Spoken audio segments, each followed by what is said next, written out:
放过你们！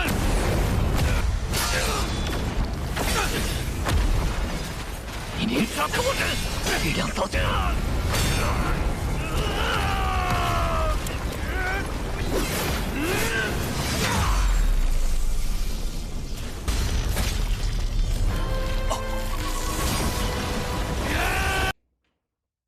Masih di dalam pertarungan, beberapa ahli kembali datang untuk merenggut nyawa dari Chenan. Dan kali ini sudah ada 7 ahli yang datang, guys.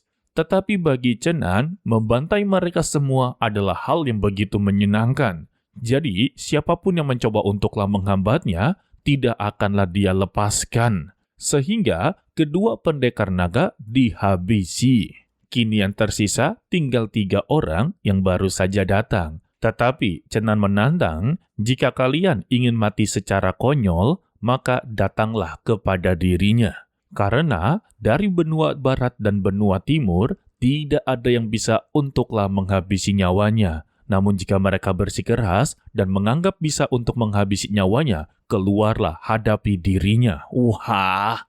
Karena dia inginlah melihat siapa pahlawan dunia ini yang mampu menandingi dirinya. Tetapi ya, untuk ketiga penyihir menganggap kalau Chenan sudah tidak memiliki energi yang cukup, dikarenakan dia telah menghadapi 4 ahli yang berada di tingkat ke-6 dalam waktu 1 jam.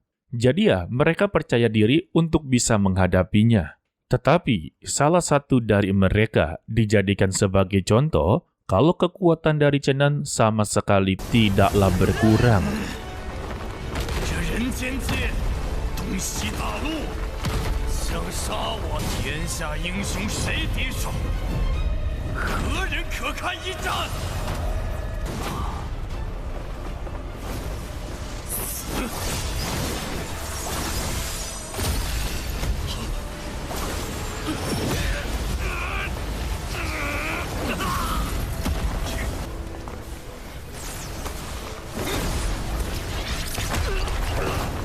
我说，你们偌大一个市，一个月才几个钱？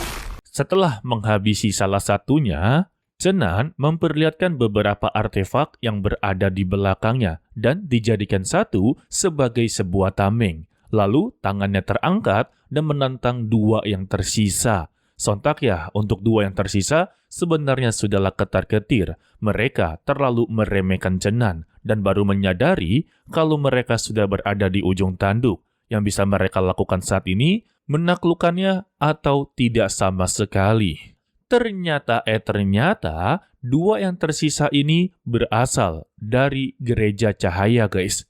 Mereka datang untuk memberikan perhitungan kepada Chenan, karena mereka sudahlah mengetahui tulang dewa cahaya yang dikembalikan oleh Chenan itu sudahlah rusak. Kedatangan mereka di sini untuklah meminta kepada Chenan serahkan barang tersebut. Jika tidak, yang menantinya adalah pengejaran tanpa akhir. Sehingga pertarungan 2 melawan 1 tidaklah bisa dihindari. Mereka masihlah bersikeras kalau Chenan sudah kehilangan tenaga sebagian besar.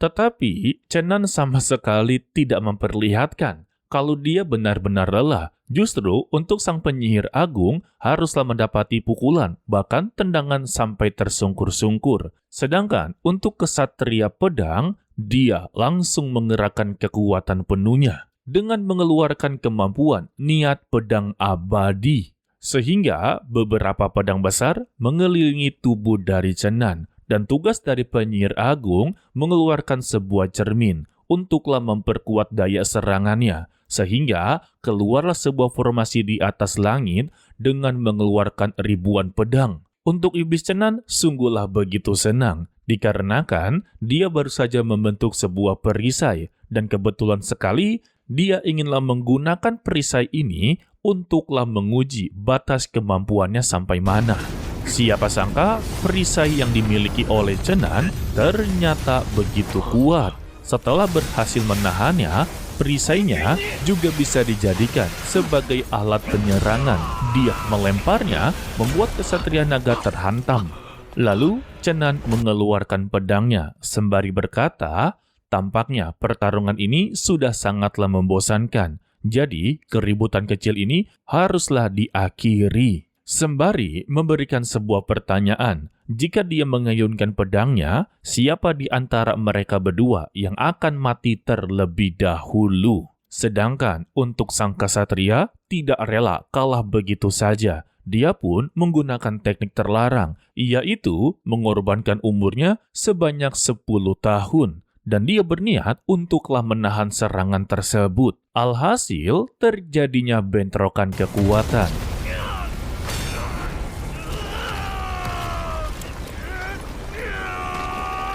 Tetapi perisai yang mengorbankan usianya terlihat mengalami retakan. Penyihir agung tidak akan membiarkan dia mati begitu saja. Jika tidak, dia akanlah bertarung sendirian, dan itu akanlah sangat merepotkan, sehingga dia juga mengerahkan perisai cahaya suci.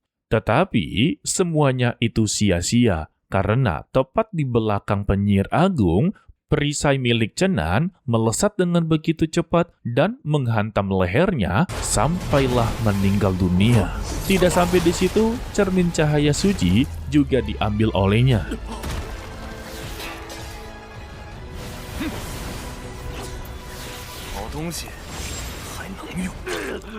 Sedangkan untuk sang kesatria ternyata masihlah hidup.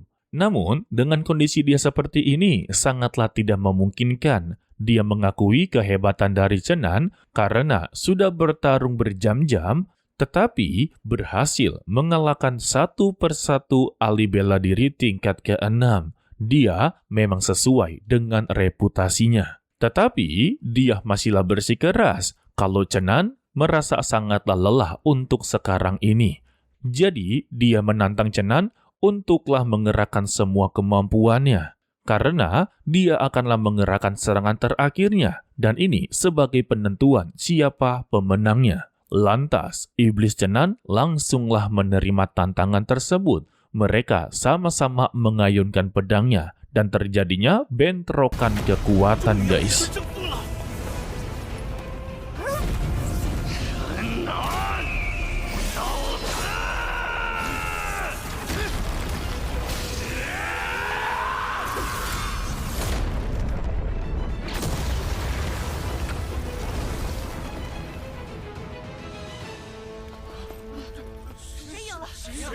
Seperti yang sudah diduga-duga, Cenan berhasil untuklah mengalahkannya. Dengan begini, 7 ahli bela diri tingkat ke-6 ditumbangkan oleh Cenan. Tetapi siapa sangka, fisik dari sang kesatria ini cukuplah kuat, guys. Dia telah melakukan bentrokan kedua kalinya, tetapi masih bisa untuklah bernafas. Dan dia meminta kepada Cenan untuklah mengakhiri hidupnya. Dan Cenan mengiyakannya, tetapi yang tidak diketahui itu adalah sebuah jebakan. Ketika Cenan hampir mendekati tubuhnya dan ingin mengakhiri hidupnya, sang kesatria ini mengambil kesempatan dalam kesempitan untuklah melemparkan sebuah belati yang tepat mengenai di dadanya Cenan. Dan kesatria ini berkata, rasakanlah, sebentar lagi dia akanlah diincar oleh seluruh orang di benua barat. Dia tidak akan bisa menghindari kematiannya. Mendengar itu, Cenan langsung bangkit berdiri dan menebas kepalanya. Wadaw! Dengan belati yang menancap di dadanya, Cenan akhirnya mengalami kelelahan. Tetapi untuk keluarga Du masihlah berada di sana. Seingat Mimin, mereka datang bertiga. 2-nya berhasil dibantai, 1-nya ternyata bersembunyi. Dan seingat Mimin, total dari generasi muda keluarga Du itu ada 5 orang. 3 orang telah terbantai. Dan dia mengambil kesempatan untuk mendorong belatinya agar menusuk jauh lebih dalam ke tubuhnya Chenan. Untuk Chenan hanya tersenyum dengan berkata, kalian akhirnya mau menampakkan diri juga. Untuk Dongdong atau Xiaobao, dia mencoba menyelamatkan Chenan dengan mengerahkan serangannya. Tetapi ya, seperti yang kita sudah tahu, setiap Dongdong mengeluarkan serangan terkuatnya, sudah pasti dia akanlah kelelahan. Chenan meminta kepada Dongdong tidak perlu khawatir.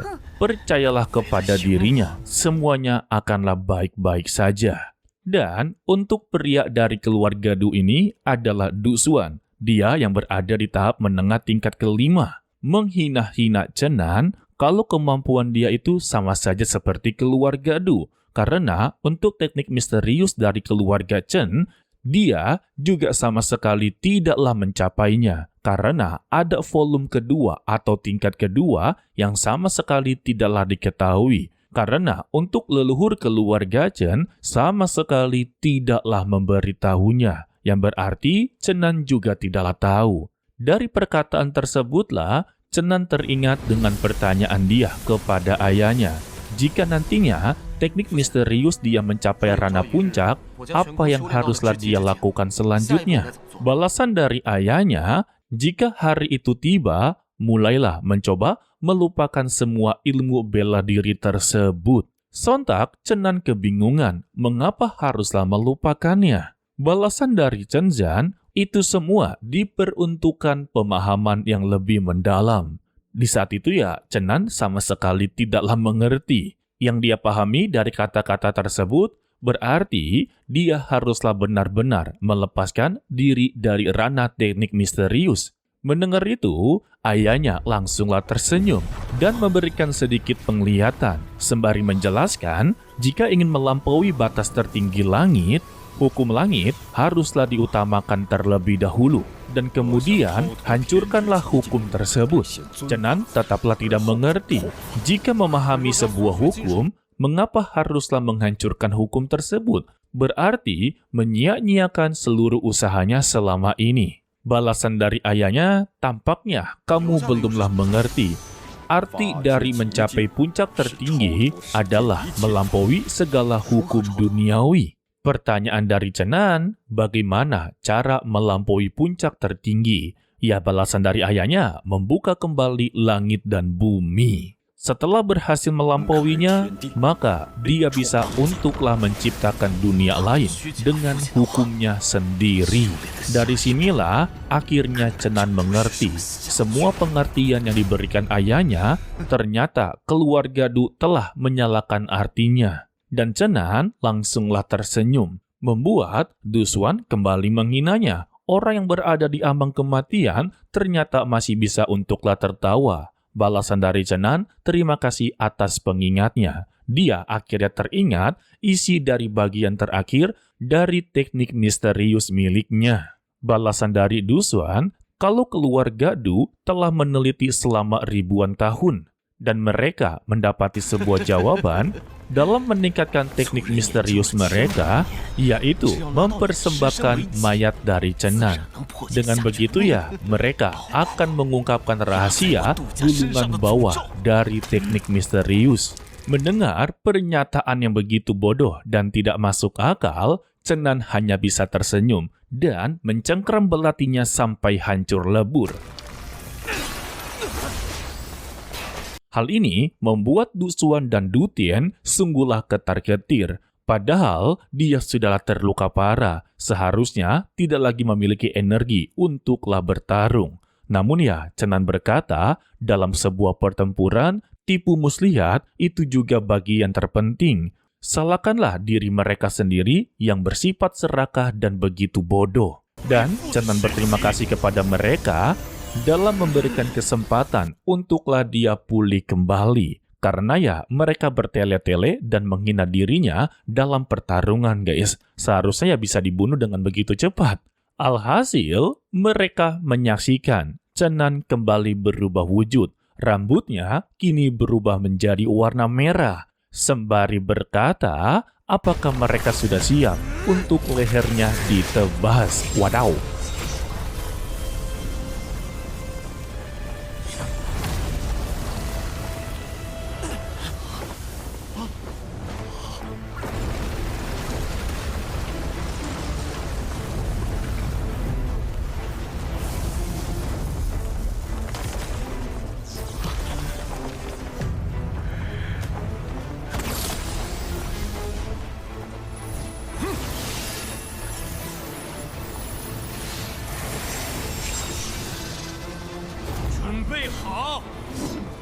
引颈受戮了吗？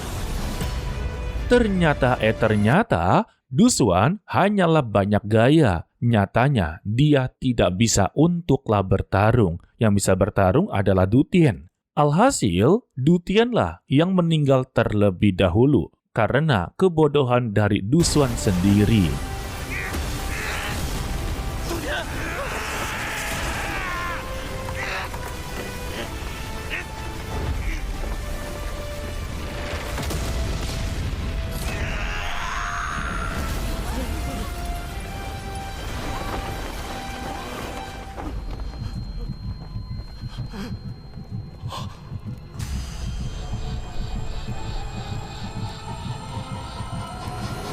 Kini, dia seorang sendiri dan tidak bisa berbuat apapun. Sedangkan untuk Chenan, dia menatap sembari memberikan senyuman yang begitu sinis.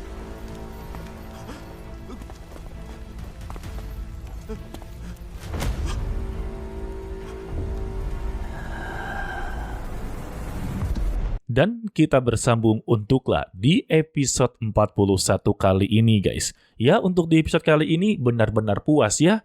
Ali bela diri tingkat ke-6 dibantai dengan begitu brutal. Ditambah kehadiran dari keluarga Du yang membuat Chenan berhasil mengingat tentang penjelasan dari ayahnya. Maksud dari ayahnya, dia yang telah mencapai teknik misterius Rana Puncak, dia haruslah memahami hukum langit dan bumi, yang tandanya mereka tidak berpatok dengan teknik misterius, melainkan dengan teknik-teknik lainnya yang bisa membantu untuklah memahami hukum langit dan bumi. Dan untuk di akhir-akhir scene, sudah pasti kalau Dusuan akanlah diselamatkan oleh para tetua, guys. Karena selama ini, tetua keluarga Du sama sekali belumlah diperlihatkan. Mana mungkin ya, 5 jenius keluarga Du haruslah binasa begitu saja. Ya, setidaknya ada satu yang tersisa lah. Alasan Mimin berkata ada 5 jenius, karena sudah ada 4 jenius muda yang telah dihabisi oleh Chenan, yaitu Duyu, Duhong, Duhuang, dan Dutien. Dan tersisa adalah seorang pengecut, tak lain adalah Dusuan. Tetapi, untuk di preview part berikutnya, Chenan akan menghadapi Mengkeer. Bukan Mengkeer sih, melainkan adalah Dewi Bulan yang ingin sekali menghabisi nyawa dari Chenan. Oke lah, sepertinya cukup sampai di sini saja dulu untuklah video kali ini. Mimin ucapkan terima kasih kepada kalian yang telah menonton sampai akhir. Pesan dari Mimin, tetaplah menjadi orang yang baik walaupun itu sangatlah sulit. To be continue, sampai jumpa di video berikutnya. Bye-bye.